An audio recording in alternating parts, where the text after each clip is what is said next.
Minnesotans because two Minnesota state lawmakers were shot at their homes and that Friday, and one two couples, one uh, unfortunately is not with us anymore, and the other uh, they're recovering in the hospital, but they avoided avoided the same fate. And as of 6 minutes ago on CNN, right here, as you can, the manhunt is underway, as it reads: after a Minnesota Democratic House leader killed in politically motivated attack, and it reads: police are searching for 57-year-old Vance Boulder, the suspect in the assassination of a Minnesota lawmaker and the shooting of another. Lawmakers targeted State Representative Melissa Hortman, the top Democrat in the Minnesota House, and her husband were shot dead in apparent politically motivated assassination, Governor Tim Walz said. Democratic State Senator John Hoffman and his wife were shot by the same person. That couple survived the attack. And the suspect impersonated an officer. They said that the man dressed like a police officer came out of Hortman's home and shot at police before escaping. He had been driving what appeared to be a police car. While his employment status was unclear, Bolter had worked in security according to his company records. And police found writings in the suspect's car that included a hit list of nearly 70 names. Those named are mostly Democrats or figures with ties to abortion rights, including fellow Minnesota lawmakers Representative Ilhan Omar and Senator Tina Smith. And then it goes on to explain in more detail here uh, what's said about them from Dave Carlson, a friend of Vance Boulter, the suspect. And it goes on. Well, what my thought was is I got to look at the car as probably you did too.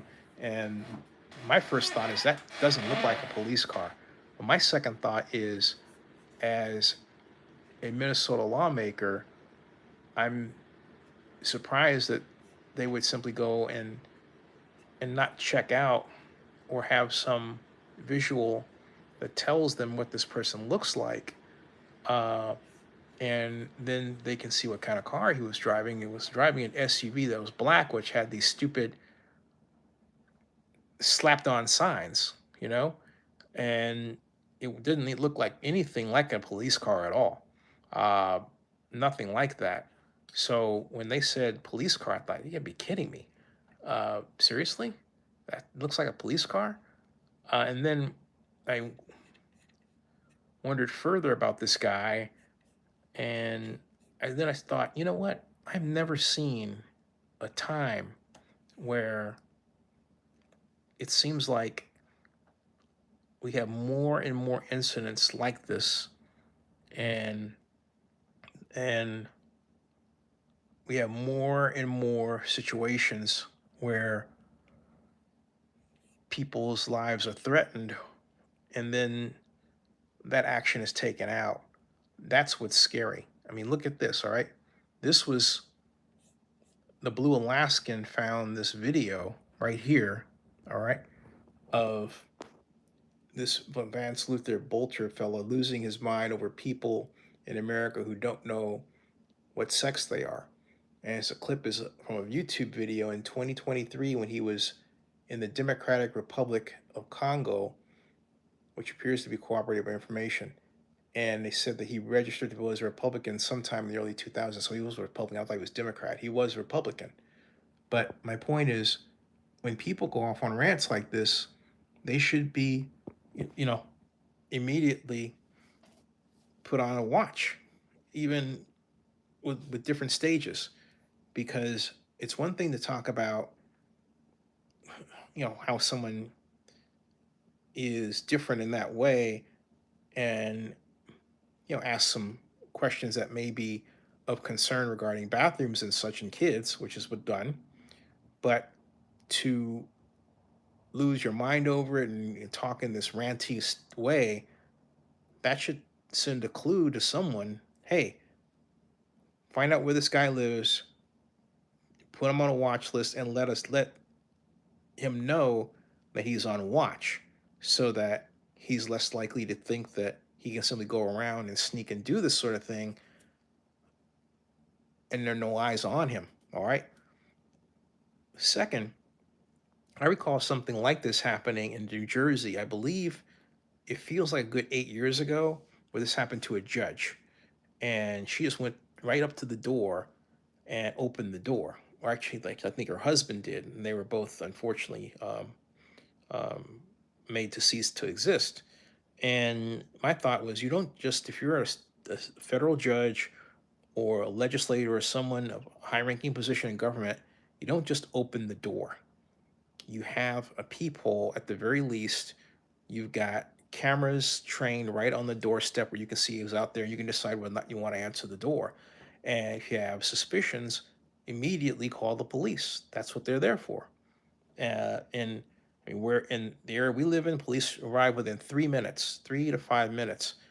It has been a wonder. And if they uh, believe something is wrong, and they'll let you know about it. They're really great about that around here. So it's good to know who your police are. Okay, it really is. And but as a legislator, you really should. But my thought is, social media is triggering people in some cases to do these acts, and I believe it has to do with the isolation that is brought on by the way the internet is used, and the fact that we have these different pages like Facebook. I have my own blog sites and news websites, but I'm making content. Actually, really, when I'm doing is cybersecurity, protecting my sites. But my point is, the normal person uses these systems as a way of trying to connect with society, and it doesn't work. Okay, it doesn't work at all. This has to be a wake up call for us to reopen the discussion of the role of social media in our society, and what social media may be doing that can be adjusted so that these acts don't occur anymore. We've had this with video games, and now it has to do with social media too. Why is this occurring? Why is this happening? What's going on again and again and again? And this is a question that everyone should be asking. Everyone, because so many people are on social media as it is. Um, Additionally, um, we have not just social media, but this ability to want very quickly want uh, fast feedback about what happens, and then I believe also that has to do with some of the shocking reaction that we're experiencing here. I mean, by that I mean people are trained to very quickly respond back to something they see that they don't agree with, and sometimes they do so in ways I believe that reflects the isolation. They get mad, they yell, they scream. In particular, if something's written in text. That's why I believe video is better. I believe video is a better way of communicating, and face to face is the ultimate best way to communicate. But a person like this Vance fellow, just it seems that he had a history that was born of assumptions about people, uh, a great deal of isolation, um, a way to believe that the best way to solve his problems is through the use of guns. He had morbid jobs. He worked in a company that such that he was handling bodies to be brought to the morgue. I mean, this is a guy that you expect to see in the Frankenstein movies or something. The guy that was actually working for Dr. Frankenstein, getting the bodies out of the grave, right? I mean, that's morbid stuff. Think about what that's doing to that guy's head. You take a job like that, and what is it doing to your mind? I believe it's desensitizing him to act in ways that are antisocial. I really do. I think it's desensitized him to act in ways that are antisocial. He's got a major set of issues that have to be dealt with. No one's dealing with him. Why is he living in a house with other guys at his age? Why doesn't he have a girlfriend? Was he married before and had kids? Doesn't seem like he did. And I think the fact that he did not, given how he behaves,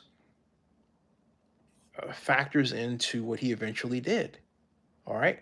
Why didn't the guys that live with him put checks on him and ask him questions? Or is he living in a kind of a commune situation with men of like-minded behavior? Or does that mean that those guys are capable of the same behavior too? I mean, what's going on with the society? My theory is that our economy is not producing solid jobs for people low education levels and who are non-tech. And that's the biggest travesty of all. Anytime you see so many people, mostly women, going on to OnlyFans to make a buck, it's like, basically, think about if we were in this situation, the internet didn't exist. We have this flood tide of prostitutes all over the place. Would we? I mean, does anyone really stop to think about what we've developed and the damage that it's doing to our psychology? Uh, it's just mind-boggling that we allow this to go on, and no one's asking any questions regarding the appropriateness of it. I can tell you it's not appropriate. I can tell you this is not the way things are supposed to be. And yet people trying to make money through the views, and you have now YouTube with its shorts program making it harder to make money from videos and fooling people thinking, hey, look, this is great because I have a lot of views. And it's not. Because you'll make cents on the dollar, and yet you have 32,000 views, which normally would pay you like 40 bucks or 50 or 60 or 100 or 200 in the past, and it's less. And yet they're fooling people. They're fooling people with this idea that, well, you can get a lot of views with this, and you should do it rather than long form because the view output is better. Yeah, but what about the money? All right. What about the money? What about the money? Okay. So what's going on is they're trying to buy cheap labor is what YouTube is doing. They're saying, hey, look, we will fool you. We will fool you by asking you to make these shorts videos, and we're not going to tell you that the pay is less. A number of seasoned YouTubers like myself have figured that out, and I put out a policy on my channel: no shorts at all, because YouTube shorts are just a plain theft of your time.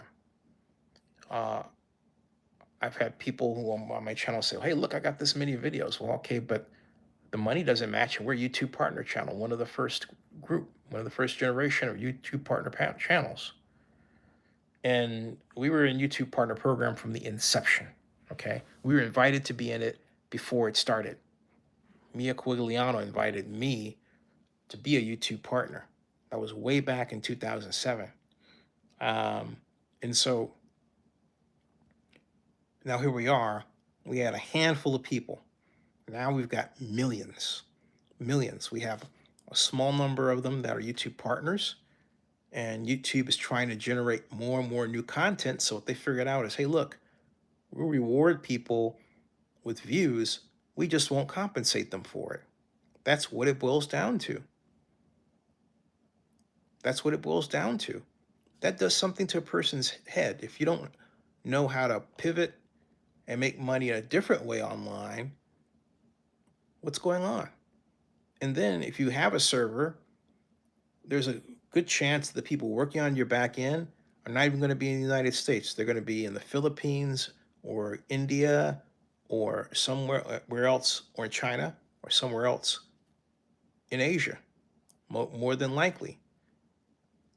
If you do work as a defense contractor, if you do work for the federal government that requires you to handle some level of uh, classified information, what happens if you happen to put that classified information on a server that's managed by this organization that has its admin people, people who are going to help you overseas?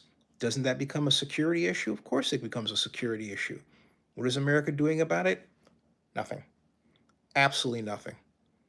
Okay. So you've got all of these security breaches occurring left and right with information out there. The government hasn't tracked how this is going, where this is going. It has no idea. I don't know that anyone's written a report about it. It hasn't reached the level of public importance. Okay. So all of these factors in terms of, you would say, why am I talking about that?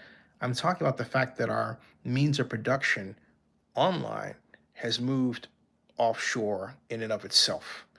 And yet it's a means of production online that should be here so that others can make money who are used to being programmers and working in America on it, making good money. It can be here. That should be our focus, because then those people who do it can get back to their normal income levels. It keeps their psyche intact, and they're less likely to go off. Show me situations where people are behaving that way, and I'll show you a tight money economy. And that is where we're at right now, folks. Tight money economy. No question about it. And we need to stop fooling ourselves when someone like Elon Musk comes in and says, well, I'm going to cut your budget enormously, like several trillion.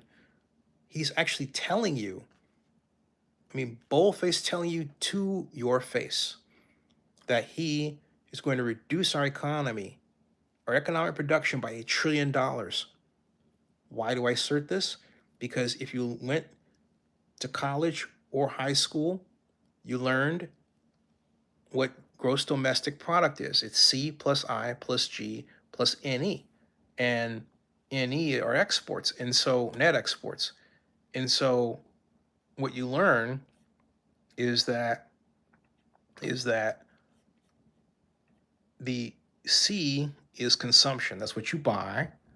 The I is business investment. And then the G, all right, the G is none other, all right, than government. So what happens when you cut government? What happens when you cut spending?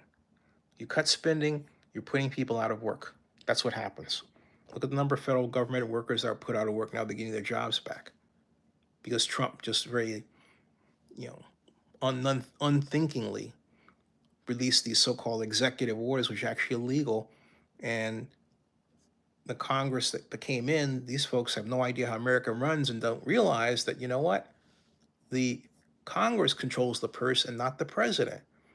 So the president gets away with fooling you and making himself look like he's king. And then he has these people in the media who don't know how their country works either, because neither they nor the number of people in Congress took civics, because civics stopped being offered in class a long, long time ago. It's something that Richard Dreyfuss the red actor from Jaws and I talked about way back in 2010, folks. It's on Zenny 62 Media here, okay? Zenny 62 YouTube. Just type Richard Dreyfuss. You'll see my interview with him. It's ridiculous stuff.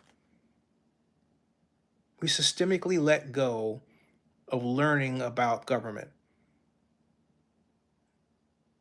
And we've been fooled in this idea that government doesn't matter and the private sector does, when in point of fact, it's the government that actually drives our economic health. Businesses come and go, but the government remains. And every other nation knows that. Our competitor nations know that. So you have the European Union subsidizing its aircraft program in a way that we should and don't. We really screwed up with this stuff. All of these things that you think have nothing to do with the Minnesota shootings have everything to do with them because we're not taking care of our own. And then Elon Musk says, well, the main problem with Western society is empathy. What a stupid thing to do or say. Both stupid is stupid thing to do in terms of saying it, and it's stupid to believe it. Why? Very simple. American culture is you and I of different backgrounds having different tentpole moments that we experience either in person or on television, which is the great carrier of American culture, that we then share with each other when we're sitting together on buses, planes, or trains. It could be the Super Bowl. It could be the NFL draft. It could be the World Series. It could be beauty pageant. It could be a great movie on television. It could be a news event.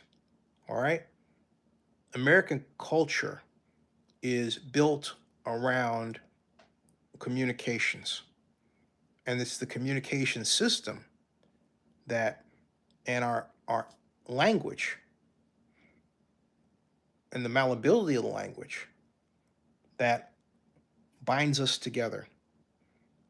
So that, how else to explain why there's little or no crime during a Super Bowl? How else to explain why, when the NFL draft was in, for example, Nashville, there was one arrest the entire time, and the NFL took over 32 city blocks in Nashville? How else to explain why in Detroit they had 775,000 people coming downtown for the NFL draft, no arrests? Okay? Explain that. Because everybody loves football, everybody loves the NFL. It's the great water cooler thing. It's the one thing that brings us together, but it's not the only thing. And that's American culture. That's what Elon Musk didn't get because he didn't grow up here. And we had just allowed him to say that because we're not in tune with how our country is. We've lost sight of it.